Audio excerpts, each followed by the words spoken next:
Base del patrón de falda sastre. Definición. La base del patrón de la falda sastre recta es la antítesis de la falda capa. Su estructura se apoya en líneas ortogonales al eje vertical de la prenda, a diferencia del corte radial que caracteriza el trazado de la falda capa. Las medidas necesarias son: contorno de cintura, contorno de cadera, largo de cadera y largo montante. Recordemos que el largo montante puede obtenerse deduciendo del largo de pierna-espalda la medida del largo de entrepierna. En el enlace que encontraréis aquí debajo, se muestra la forma correcta de tomar todas estas medidas. En un primer momento reduciremos el patrón base de la falda a un largo igual a la línea de entrepierna. Este patrón podrá alargarse después hasta la medida que queramos, para obtener el modelo completo de la falda. El trazado. Trazamos un punto donde se crucen dos líneas, una vertical y otra horizontal. El punto de intersección representa la posición de la cuarta vértebra lumbar. La línea horizontal será la línea de cintura de la falda. La vertical será la línea de mitad de espalda del patrón. Trazamos dos líneas paralelas a la línea de cintura. La primera se sitúa a una distancia igual al largo de cadera. Esa será la línea de cadera. La segunda línea paralela a la cintura se trazará a la distancia del largo de montante. Esa será la línea de entrepierna. Ahora trazamos una línea paralela a la línea de mitad de espalda. La distancia entre ambas será igual al contorno de cadera, aumentado en 1 centímetro. Ese centímetro adicional constituye la holgura de cadera, que a prenda acabada se convertirá en 2 centímetros. Holgura suficiente para que la falda resbale cómodamente al sentarse o levantarse. Esta línea marcará la mitad delante. Trazamos una nueva línea paralela a la de mitad de espalda, situada a la mitad de la distancia entre esta y la de mitad delante, más 1 centímetro. Esta será la costura lateral de la falda. El centímetro extra permite que la costura quede en el lateral exacto de la pierna. La parte de espalda es mayor que la del delantero, debido al volumen de los glúteos. Desplazando la costura 1 centímetro hacia el delantero, aumentamos 2 centímetros en esa pieza. A prenda acabada, esta diferencia será de 4 centímetros. El plano que forma la cintura tiene una ligera inclinación. Siempre tomaremos como referencia el largo de pierna-espalda. En una conformación normal, el largo de pierna delante suele ser 1 centímetro menor. Y el largo de pierna lateral suele ser 1,5 centímetros más alto que el largo de busto-espalda, por la curvatura natural de las caderas. Aplicamos estas diferencias en el patrón. Subimos 1,5 centímetros la costura lateral. Luego, marcamos un punto a 1 centímetro por debajo de la intersección entre la línea de cintura y la línea de mitad delante. En la pieza del delantero colocamos una pinza de 1,5 centímetros.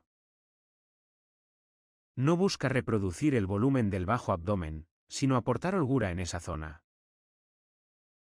Es el ejemplo típico de la pinza que da holgura.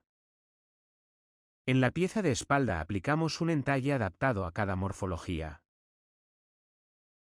En la masculina, con un entalle de unos 8 centímetros, bastarán 3 centímetros en total. En la femenina, con un entalle de unos 15 centímetros, lo normal es fijarlo en 5 centímetros y medio. El tercer entalle se encuentra en la costura lateral. Por ahora, lo calculamos así: contorno de cadera más 1 centímetro, menos la suma de los entalles del delantero y de la espalda. A la altura lateral de la falda, colocamos a cada lado la mitad del entalle lateral. Trazamos las costuras laterales con líneas curvas, imitando la forma natural de las caderas del cliente. Unimos el final de esas líneas laterales con las alturas de las líneas de mitad de espalda y mitad delante. Ambas representan las líneas de cintura de cada pieza. El centro del entalle del delantero se coloca en la mitad de la línea de cintura de esa pieza. El entalle de espalda se divide en dos pinzas. Situamos sus centros a 1/3 y a 2/3 de la línea de cintura de la pieza de espalda. Trazamos la pinza del delantero. Su largo se calcula multiplicando por 4 la fuerza de la pinza. En este caso, 1,5 por 4, igual a 6 centímetros. A continuación, regulamos la línea de cintura del patrón. Si el entalle de espalda supera los 3 centímetros, lo dividimos en dos pinzas. En la morfología masculina, realizamos dos pinzas de 1,5 centímetros cada una. En la femenina, repartimos los 5,5 centímetros en dos pinzas. Una pinza de 3 centímetros en la primera, y 2,5 en la segunda. Separaremos las piezas del patrón acabado. Una vez tenemos el patrón hasta la línea de entrepierna, podremos dar a la falda el largo deseado. Si el bajo queda por debajo de la rodilla, marcaremos la posición de la línea de rodilla. Dale al like y suscríbete, si te gusta.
Bye bye.